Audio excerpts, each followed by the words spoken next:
The official wives and mistresses of the leaders of the Third Reich lived different lives. Someone disappeared along with their criminal husbands. Someone tried to hide the fact of their relations with the murderers. And someone even tried to improve their financial situation on this. Eva Brown. Hitler's only known lover met the future Führer in 1929, when she was only 17 years old. The sympathy that arose between a 40-year-old man and a young girl led to the fact that at every opportunity Hitler gave Eva quite pleasant signs of attention. Coming to the photo studio where Brown worked, Hitler, for example, offered, "Let me invite you to the opera, Fräulein Eva. You see, there are always men around me, so I know how to appreciate the happiness of being around a lady." Despite the obvious affection for the girl, on Hitler's personal order, Eva was checked for belonging to the Aryan race. Having received confirmation that Eva Brown indeed belonged to the purebred Aryans, the future Führer calmed down and continued the relationship. Almost no one in Germany knew that a marriage was concluded between Hitler and Eva Brown. Eva, as the situation worsened on the front, twice tried to commit suicide, but to no avail. Finally, on April 30, 1945, she along with Hitler committed her last and successful suicide. Renata Muller. This woman, oddly enough, was Hitler's mistress, about whom little is known. It is also not known for certain where the Führer met the actress Muller. However, in 1935, there was at least one case of, so to speak, adultery between lovers. The fact is that Hitler, as a pronounced psychopath, often saw pleasure not in sex itself. So, according to the memoirs of Zessler, whom Muller told everything shortly before her death, the process itself looked quite original. They undressed and were about to go to bed, when he threw himself on the floor and demanded that she step on him. This scene was unbearable for her, and in the end she gave in to his desires and began to stomp on him with her feet. This made him very excited. He asked for more and more, and at the same time said all the time that he did not deserve this, and was not even worth being in the same room with her. The more she stomped on him, the more he got excited. By the way, in the same way, the Führer was satisfied quite often with his official wife, Eva Brown. Apparently, he believed that real leadership could be fully understood only by being trampled personally. Renata Muller committed suicide in 1936 by jumping out of a window on Hitler's orders. Emma Goering. A well-known theater and film actress in pre-war Germany, Emma, née Sonnemann, married Hermann Goering in 1935. Since Hitler's wife was not introduced to the world, Emma Goering quickly won the title of First Lady of the Reich. The couple had a daughter, Ada, in marriage, and Adolf Hitler himself became godfather. After the surrender of Germany and Goering's suicide, Emma Goering was sentenced in 1948 to 1 year in prison and deprivation of a third of all property. In addition, Emma was banned from performing in theater and cinema for 5 years. In 1967, Goering's wife published a book with her memoirs. She died after a long illness in 1973. Magda Goebbels. Hitler's favorite, who had a truly Aryan appearance, became the face of the Ministry of Education and Propaganda. Hitler himself insisted on this. Magda worked in the ministry, which was led by her husband, traveled to hospitals, took part in all public events. The woman consoled widows and mothers who lost their sons. It is interesting that Magda was already married before her marriage to Goebbels. The husband was 20 years older, and his children from his first marriage were practically the same age as 19-year-old Magda. Moreover, the husband adopted the 3 sons of a deceased friend, whom Magda also had to take care of. As a result, the girl managed to get a divorce, taking her son born in marriage. Married to Goebbels, Magda gave birth to 6 children. After Hitler committed suicide, Magda wrote his last letter to her son from the first marriage, Harold Quandt.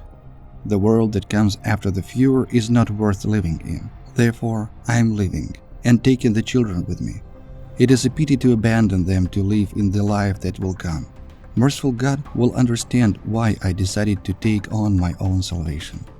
On May 1, 1945, all the children of the Goebbels couple died as a result of an injection of morphine and poison. Who exactly did it, the doctor or the parents themselves, remained unknown.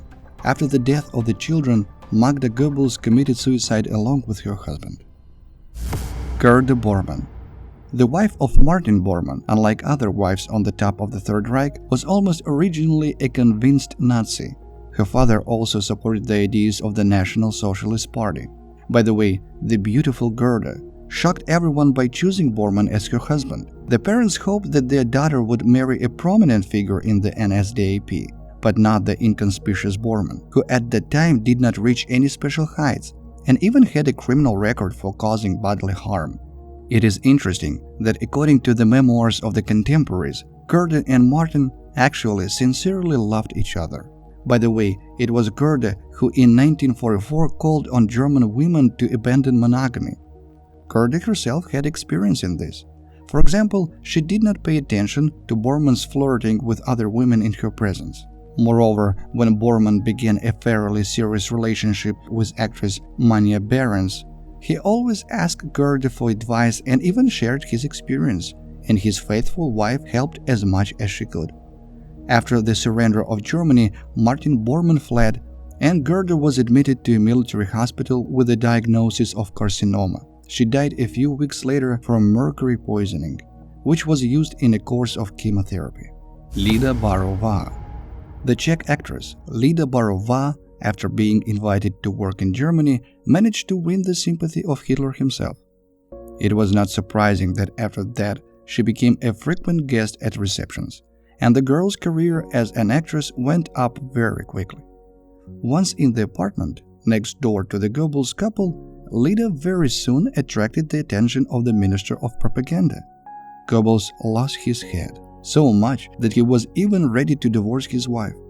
Moreover, the Minister of Propaganda submitted his resignation in order to be able to officially divorce and live with his beloved. However, Hitler did not accept the resignation and categorically forbade Barová to meet with Goebbels. After that, Lida's career collapsed, and after the war in Czechoslovakia, she was convicted of collaborating with the Nazis.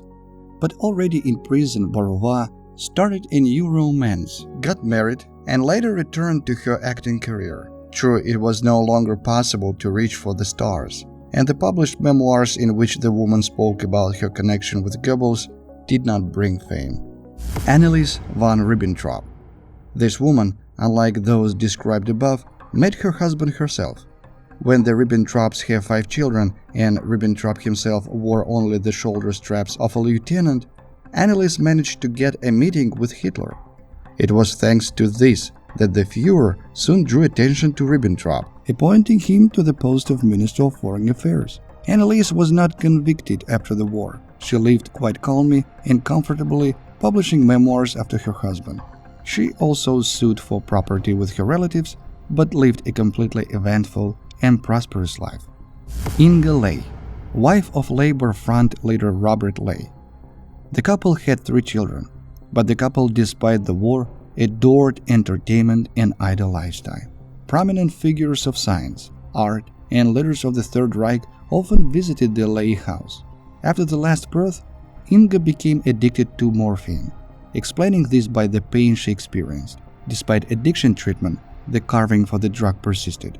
As a result, unable to withstand the next course of treatment, after the abolition of morphine, Inga Ley shot herself in 1942. Ilse Hess. Ilse is famous for not only being the wife of Hitler's deputy Rudolf Hess, but also being Hitler's personal secretary. It was Ilse who printed the famous Mein Kampf. Fully supporting the Nazi ideology, Ilse Hess took part in all events, was the secretary of her husband, and was in modern terms a media person. After the fall of Nazi Germany, she was imprisoned for about a year. Then she was in charge of a boarding school. She published letters and correspondence with her husband, which are of considerable value to researchers. Until her death, Ilse Hess remained faithful to the ideology of Nazism.